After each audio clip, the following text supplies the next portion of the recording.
Elohe Israel, God, the God of Israel.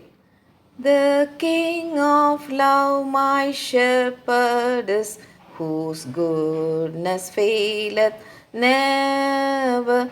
I nothing lack if I am his, and he is mine forever. Genesis 32, verse 20. Elohe Israel, God, the God of Israel. Jacob, reaching Shechem, bought a piece of land, reared an altar, and called it Elohe Israel, meaning God, God is the God of Israel. He thus accepts Israel as his name and so renders worship to God. When we read the passages from the Bible about how Jacob gets Isaac's blessings, Jacob's flee to Padan Aram, and according to his father's, that is Isaac's blessings, how he comes back to his father as a community of people, make us learn the following. The elder son of Isaac, Esau, Beris and Basmath, became a source of grief to Isaac and Rebekah. These were the girls Esau married from Hittites. Esau suffered for despising the blessings of the firstborn. This we read in Genesis chapter 25, verses 29 to 34. In ancient times, the birthright included the inheritance rights of the firstborn. Hebrews chapter 12, verse 16.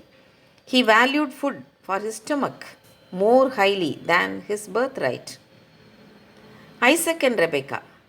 Isaac suffered for his preference for Esau, which was not determined by the will of God, but by his weak affection. Rebekah suffered for his connivance by separation from her favorite son, whom she never saw again. Jacob. Jacob was ever the schemer, seeking by any means to gain advantage over others.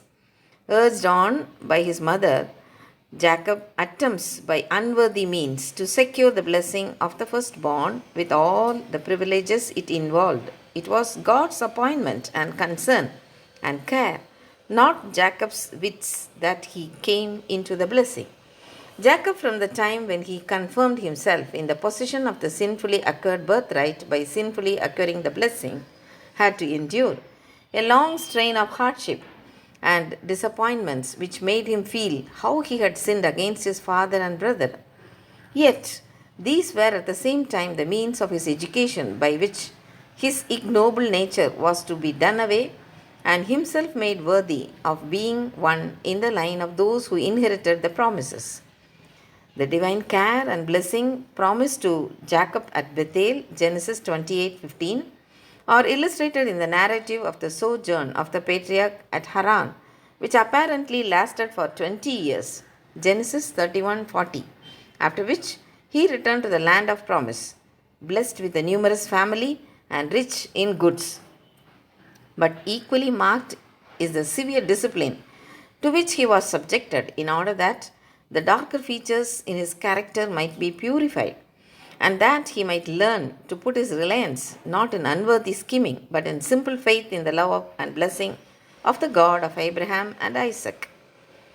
Euphrates Balik River basin was Jacob's destination as he fled from Esau, ultimately reaching the home of his maternal uncle Laban near Haran. His lengthy sojourn ended in a dispute with Laban, Genesis chapter 30, verse 25 to chapter 31, verse 21, and another flight back, this time to Canaan. His route likely took him towards Aleppo, then to Damascus and Edrei before reaching Peniel on the Jabbok River. Today this river is called Wadi Zerqua, flowing westward into the Jordan about 20 miles north of the Dead Sea. He and his dependents reached the hill country of Gilead before their caravan was overtaken by Laban. Genesis chapter 31, verses 22 to 55. The previous night to the day of meeting Esau, he was blessed by the Lord and Jacob's name was changed to Israel by God.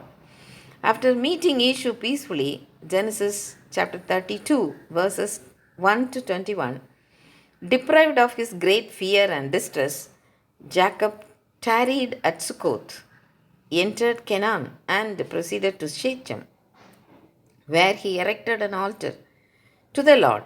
Finally, he accepts Israel as his name and so renders worship to God. And so through all the length of days thy goodness faileth never. Good shepherd, may I sing thy praise within thy house forever.